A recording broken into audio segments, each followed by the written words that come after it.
আমাদের দেশের হুজুরদের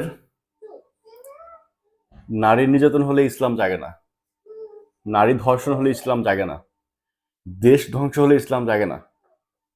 ওনাদের ইসলাম জাগে আপনি প্রসাব করে ইট মাটি দিয়ে কুলু করেছেন কিনা, টুটু টুটু করে দাড়ি রেখেছেন কিনা, মাথায় টুপি পরেছেন কিনা।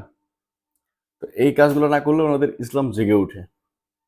দেশে যে এত এত নারী ধর্ষণ হচ্ছে, নারী নির্যাতন হচ্ছে, এখন পর্যন্ত এর বিরুদ্ধে কোনো ইসলামিক দলকে কিছু বলতে দেখলাম না।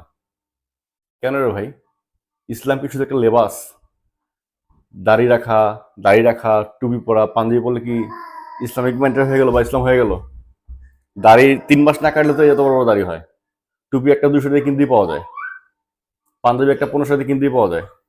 ইসলাম কি এতই সোজা? ভণ্ডামি বাদ দেন, ভণ্ডামি বাদ দেন।